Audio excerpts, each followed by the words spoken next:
Rebonjour encore une fois. Je voudrais continuer mes petites capsules sur intitulées En route vers l'explication de l'équation de Schrödinger.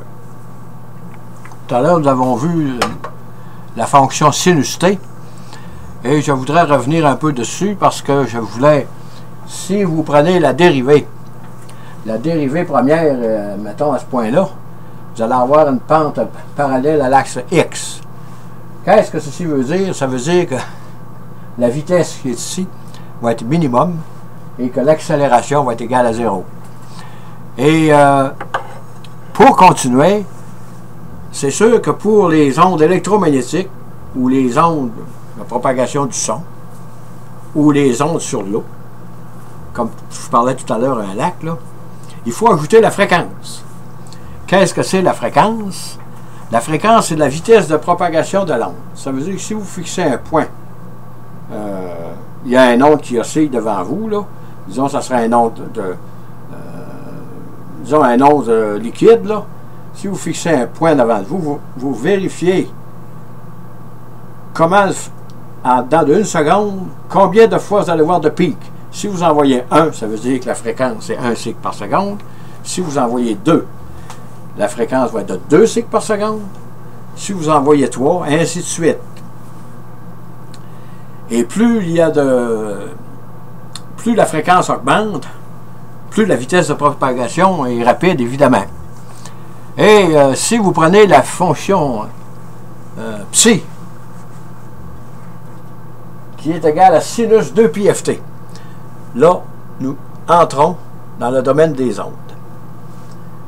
Si je dérive la fonction sinus 2πft, la dérivée première, ça c'est dψ sur dt en fonction du temps.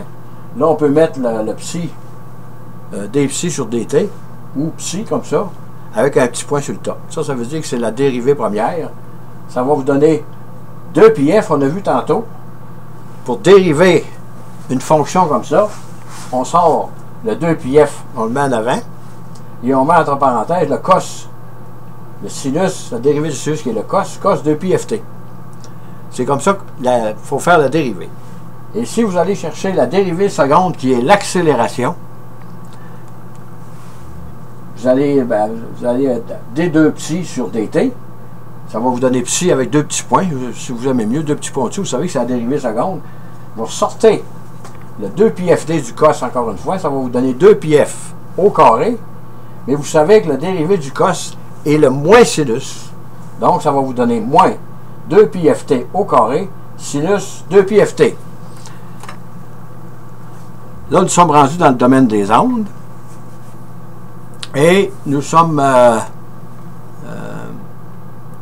ce n'est plus une généralité comme tout à l'heure, là.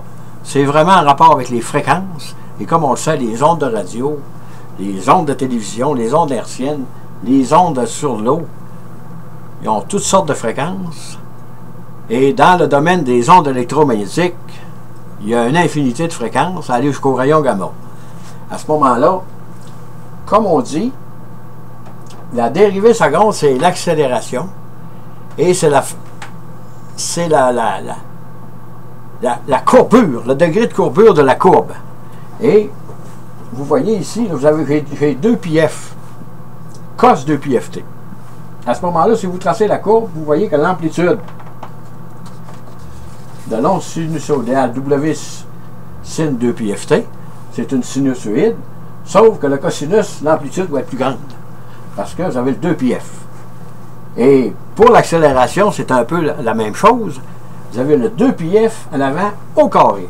Donc l'amplitude ici, là, de là, mettons que vous prenez l'amplitude en rapport avec l'amplitude de la vitesse. Et vous voyez que l'amplitude de l'accélération va être encore plus grande.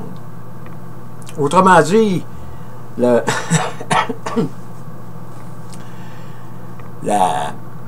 courbure qui est comme ça ici pour un onde, disons le sinus t, la courbure de l'onde va être beaucoup plus prononcée plus vous avez de fréquence. À ce moment-là, ça donne la façon dont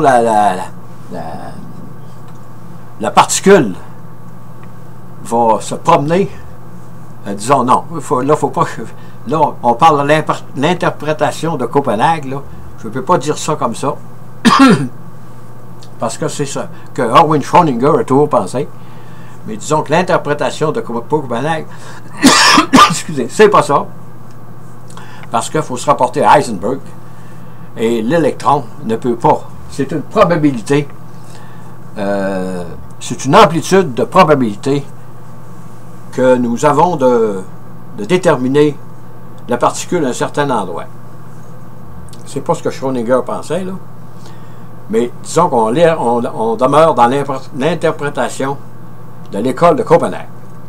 À ce moment-là, l'accélération, ça ne change pas. C'est le degré de courbure. Autrement dit, plus vous allez avoir de fréquence, plus ça va être raide.